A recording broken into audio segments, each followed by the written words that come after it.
Exodus 16. Then they set out from Elim, and all the congregation of the sons of Israel came to the wilderness of Sin, which is between Elim and Sinai, on the 15th day of the second month after their departure from the land of Egypt. The whole congregation of the sons of Israel grumbled against Moses and Aaron in the wilderness. The sons of Israel said to them, "Would that we had died by the Lord's hand in the land of Egypt, when we sat by the pots of meat, when we ate bread to the full. For you have brought us out into this wilderness to kill this whole assembly with hunger." Then the Lord said to Moses, "Behold, I will rain bread from heaven for you, and the people shall go out and gather a day's portion every day, that I may test them whether or not they will walk in my instruction. On the sixth day, when they prepare what they bring in, it will be twice as much as they gather daily." So Moses and Aaron said to all the sons of Israel, "At evening you will know that the Lord has brought you out of the land of Egypt, and in the morning you will see the glory of the Lord, for he hears your grumblings against the Lord. And what are we, that you grumble against us?" Moses said, "This will happen when the Lord gives you meat to eat in the evening, and bread to the full in the morning. For the Lord hears your grumblings, which you grumble against him. And what are we? Your grumblings are not against us, but against the Lord." Then Moses said to Aaron, "Say to all the congregation of the sons of Israel, 'Come near before the Lord, for he has heard your grumblings.'" It came about, as Aaron spoke to the whole congregation of the sons of Israel, that they looked towards the wilderness, and behold, the glory of the Lord appeared in the cloud. The Lord spoke to Moses, saying, "I have heard the grumblings of the sons of Israel. Speak to them, saying, at twilight you shall eat meat, and in the morning you shall be filled with bread, and you shall know that I am the Lord your God."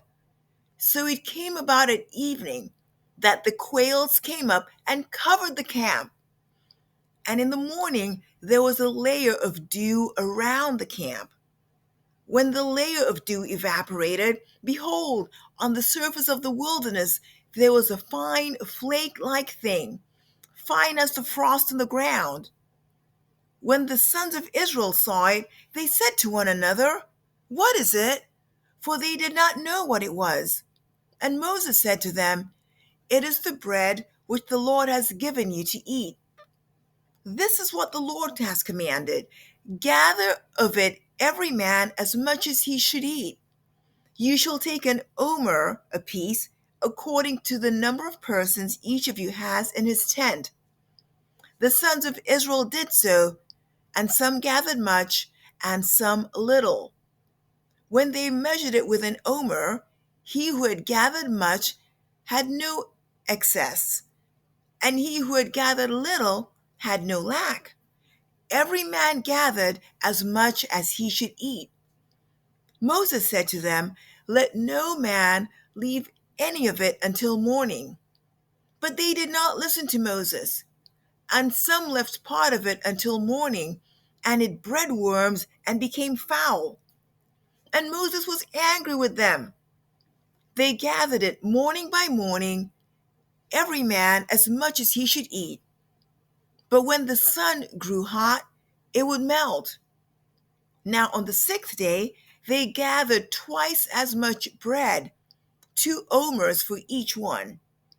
When all the leaders of the congregation came and told Moses, then he said to them, "This is what the Lord meant. Tomorrow is a Sabbath observance, a holy Sabbath to the Lord. Bake what you will bake, and boil what you will boil, and all that is left over, put it aside to be kept until morning." So they put it aside until morning, as Moses had ordered, and it did not become foul, nor was there any worm in it. Moses said, "Eat it today, for today is a Sabbath to the Lord, and today you will not find it in the field. 6 days you shall gather it, but on the seventh day, the Sabbath, there will be none." It came about on the Sabbath, it came about on the seventh day, that some of the people went out to gather, but they found none. Then the Lord said to Moses, "How long do you refuse to keep my commandments and my instructions? See, the Lord has given you the Sabbath. Therefore, he gives you bread for 2 days on the sixth day. Remain every man in his place. Let no man go out of his place on the seventh day." So the people rested on the seventh day. The house of Israel named it manna, and it was like coriander seed, white, and its taste was like wafers with honey. Then Moses said, "This is what the Lord has commanded. Let an omerful of it be kept throughout your generations, that they may see the bread that I fed you in the wilderness when I brought you out of the land of Egypt." Moses said to Aaron, "Take a jar and put an omerful of manna in it, and place it before the Lord to be kept throughout your generations." As the Lord commanded Moses, so Aaron placed it before the testimony to be kept. The sons of Israel ate the manna for 40 years until they came to an inhabited land. They ate the manna until they came to the border of the land of Canaan. Now an omer is a tenth of an ephah. Exodus 17. Then all the congregation of the sons of Israel journeyed by stages from the wilderness of Sin, according to the command of the Lord, and camped at Rephidim. And there was no water for the people to drink. Therefore the people quarreled with Moses and said, "Give us water that we may drink." And Moses said to them, "Why do you quarrel with me? Why do you test the Lord?" But the people thirsted there for water, and they grumbled against Moses and said, "Why now have you brought us up from Egypt to kill us and our children and our livestock with thirst?" So Moses cried out to the Lord, saying, "What shall I do to this people? A little more, and they will stone me."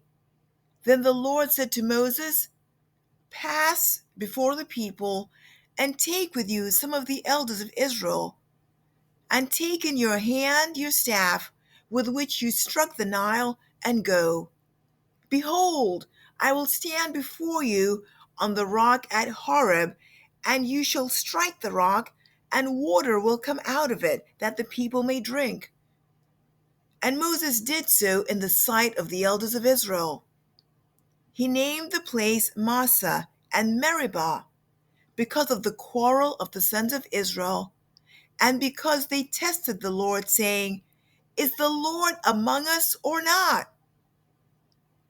Then Amalek came and fought against Israel at Rephidim.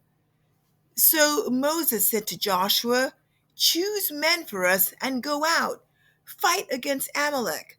Tomorrow I will station myself on the top of the hill with the staff of God in my hand." Joshua did as Moses told him and fought against Amalek, and Moses and Aaron and Hur went up to the top of the hill. So it came about, when Moses held up his hand, that Israel prevailed, and when he let his hand down, Amalek prevailed. But Moses' hands were heavy. Then they took a stone and put it under him, and he sat on it. And Aaron and Hur supported his hands, one on one side and one on the other. Thus his hands were steady until the sun set. So Joshua overwhelmed Amalek and his people with the edge of the sword. Then the Lord said to Moses, "Write this in a book as a memorial and recite it to Joshua, that I will utterly blot out the memory of Amalek from under heaven. Moses built an altar and named it, "The Lord is my banner." And he said, "The Lord has sworn, the Lord will have war against Amalek from generation to generation." Exodus 18. Now Jethro, the priest of Midian, Moses' father-in-law, heard of all that God had done for Moses and for Israel his people, how the Lord had brought Israel out of Egypt. Jethro, Moses' father-in-law, took Moses' wife Zipporah after he had sent her away, and her two sons, one of whom was named Gershom, for Moses said, "I have been a sojourner in a foreign land." The other was named Eleazar, for he said, "The God of my father was my help and delivered me from the sword of Pharaoh." Then Jethro, Moses' father-in-law, came with his sons and his wife to Moses in the wilderness where he was camped at the Mount of God. He sent word to Moses, "I, your father-in-law Jethro, am coming to you with your wife and her two sons with her." Then Moses went out to meet his father-in-law and bowed down and kissed him, and they asked each other of their welfare and went into the tent. Moses told his father-in-law all that the Lord had done to Pharaoh and to the Egyptians for Israel's sake, all the hardship that had befallen them on the journey, and how the Lord had delivered them. Jethro rejoiced over all the goodness which the Lord had done to Israel in delivering them from the hand of the Egyptians. So Jethro said, "Blessed be the Lord who delivered you from the hand of the Egyptians and from the hand of Pharaoh, and who delivered the people from under the hand of the Egyptians. Now I know that the Lord is greater than all the gods.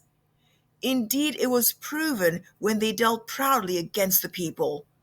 Then Jethro, Moses' father-in-law, took a burnt offering and sacrifices for God. And Aaron came with all the elders of Israel to eat a meal with Moses' father-in-law before God. It came about the next day that Moses sat to judge the people, and the people stood about Moses from the morning until the evening. Now when Moses' father-in-law saw all that he was doing for the people, he said, "What is this thing that you are doing for the people? Why do you alone sit as judge, and all the people stand about you from morning until evening?" Moses said to his father-in-law, "Because the people come to me to inquire of God. When they have a dispute, it comes to me, and I judge between a man and his neighbor, and make known the statutes of God and his laws." Moses' in-law father said to him, "The thing you are doing is not good. You will surely wear out both yourself and these people who are with you, for the task is too heavy for you. You cannot do it alone. Now listen to me. I will give you counsel, and God be with you. You be the people's representative before God, and you bring the disputes to God. Then teach them the statutes and the laws, and make known to them the way in which they are to walk and the work that they are to do. Furthermore, you shall select out of all the people able men who fear God, men of truth, men who hate dishonest gain, and you shall place these over them as leaders of thousands, of hundreds, of fifties, and of tens. Let them judge the people at all times. And let it be that every major dispute they will bring to you, but every minor dispute they themselves will judge. So it will be easier for you, and they will bear the burden with you. If you do this thing, and God so commands you, then you will be able to endure, and all these people will also go to their place in peace. So Moses listened to his father-in-law and did all that he had said. Moses chose able men out of Israel and made them heads over the people, leaders of thousands, of hundreds, of fifties, and of tens. So they judged the people at all times. The difficult dispute they would bring to Moses, but every minor dispute they themselves would judge. Then Moses bade his father in law farewell, and he went his way into his own land.